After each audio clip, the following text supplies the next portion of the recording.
Did you know that in July 1942, an elite band of commandos, led by British officer David Stirling, yes, that David Stirling struck fear into the hearts of the German army by destroying 37 German planes in one single night? And no, this isn't a scene from a Hollywood action movie. This is real history. These fearless warriors, part of the Special Air Service, also known as the SAS, launched a daring attack on a well-guarded German airfield in North Africa, leaving the Nazi troops stunned and wondering how they could possibly stop the seemingly invincible SAS. You might be thinking, wait a minute, 37 planes destroyed in one night. Surely that's a tall tale. But I assure you, this is the true account of one of the most audacious raids of World War II. Join me today as we delve into the heart of the North African desert, where a handful of men, equipped with nothing but their wits, courage, and a few trusty machine guns, took on an entire German airbase and came out victorious. So sit tight and prepare yourself for an adrenaline rush, because today we're uncovering the story of how the SAS once destroyed 37 German planes and became legends in the process. It all started during the height of the North African campaign, when German forces were firmly entrenched and launching daily air raids on British positions. The Luftwaffe, Germany's air force, had established a key base at Sidi Haneish, from which they orchestrated their attacks. The base was critical to their war effort, allowing them to dominate the skies and support ground troops. However, it was also extremely well guarded, making it almost impenetrable to conventional military forces.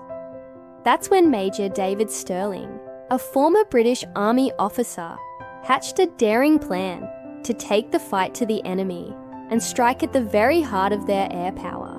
His idea consisted of creating a specialized unit of soldiers who would operate behind enemy lines and launch surprise attacks on high-value targets. But there was just one problem. Stirling needed approval from his superiors to form this unit, and let's just say, he wasn't exactly known for playing by the rules. Despite the skepticism from his peers, Stirling pressed on, and his plan was eventually approved.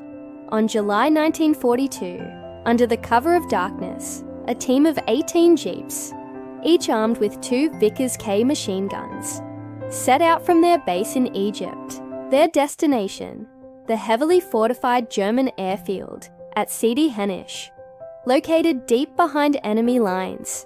The task was fraught with danger.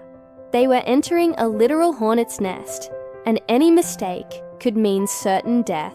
As the clock ticked and the jeeps rumbled forward, tension mounted. Would this audacious plan succeed, or would it end in disaster?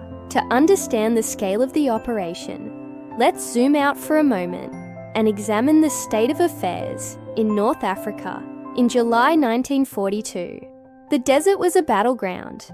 German and Italian forces, led by Field Marshal Rommel, were pitted against the British under the command of Lieutenant General Sir Arthur Percival.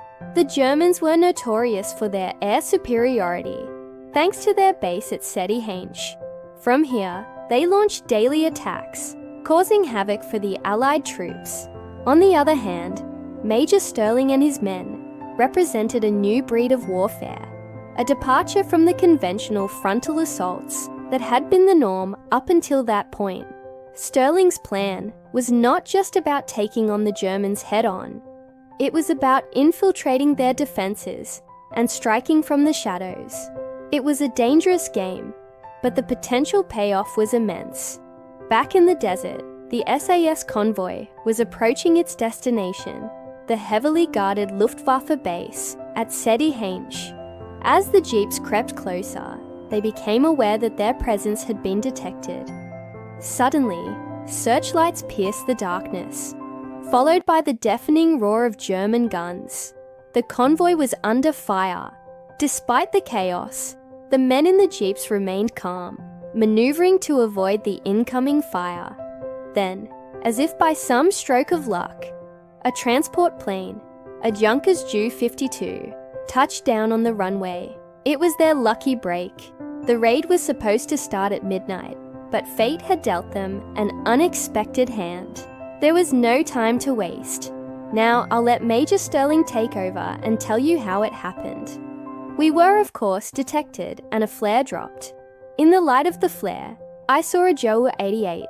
In the distance, I turned on my VHF wireless set and called the OC No. 2 Patrol to open fire.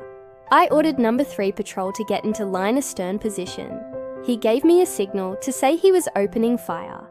I immediately opened fire and saw the bullets striking the aircraft.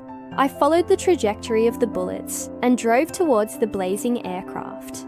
I opened fire with both my Lewis guns, firing about 300 rounds into the Ju-88. I hit the Ju-88, the starboard engine, fuselage, and wings. My driver kept the vehicle moving so that I could see different portions of the aircraft. I fired until I was almost out of ammunition. The Ju-88 crashed in flames. With the element of surprise on their side, the SAS team wasted no time in unleashing hell on the unsuspecting Germans. Each jeep was equipped with 2 formidable Vickers K machine guns, capable of unleashing a torrent of lead at their enemies. The Germans, caught off guard and still half asleep, were utterly stunned by this sudden onslaught. By the time they realized what was happening, it was already too late. Within minutes, the entire landscape of the airfield was transformed into a fiery inferno. Aircraft were engulfed in flames, their metal skeletons twisted and torn. The once pristine runways were littered with smoking craters. The precision and coordination displayed by the SAS team was nothing short of astonishing. They moved like a single organism, their actions perfectly synchronized, allowing them to maximize the destruction in the shortest possible time. As the assault continued, the situation on the ground became increasingly desperate for the Germans. Gunfire echoed across the airfield, punctuated by the screams of burning men and the deafening roar of exploding aircraft. It was a scene of utter chaos and destruction. But as quickly as it began, it was over. The SAS team, having inflicted maximum damage, vanished into the darkness as silently as they had arrived, leaving behind a trail of destruction and a stunned enemy force, questioning how they had been so comprehensively outplayed. In the aftermath of the raid, the full extent of the damage caused by the SAS became clear. An astonishing 37 German aircraft were destroyed, setting a new record for the highest number of enemy planes shot down in a single night. The Luftwaffe, once dominant in the skies above North Africa, was now reeling from this unexpected blow. News of the raid spread like wildfire through the ranks of the German army. Fear and awe replaced their previous confidence as they realized they had just been outfoxed by a tactic they hadn't even considered. The raid on Sidi Haneish wasn't just a military victory for the Allies. It was a turning point in the psychological warfare being waged in the desert. The Germans, once the epitome of military prowess, were now facing a new kind of enemy, one that could strike from the darkness and disappear just as quickly. For the SAS, on the other hand, the raid cemented their reputation as a force to be reckoned with. Their audacious attack on Sidi Haneish not only destroyed a significant portion of the German air fleet, but also served as a blueprint for future Special Forces operations. The tactics employed by the SAS became the stuff of legend, inspiring generations of military strategists and special operators. So there you have it, the incredible story of how the SAS destroyed 37 German planes in one single night. What do you think? Leave your thoughts in the comments section. If you enjoyed this video, don't forget to hit the like button and subscribe for more thrilling historical tales. Thank you for joining me today. Until next time, stay curious and keep exploring the past.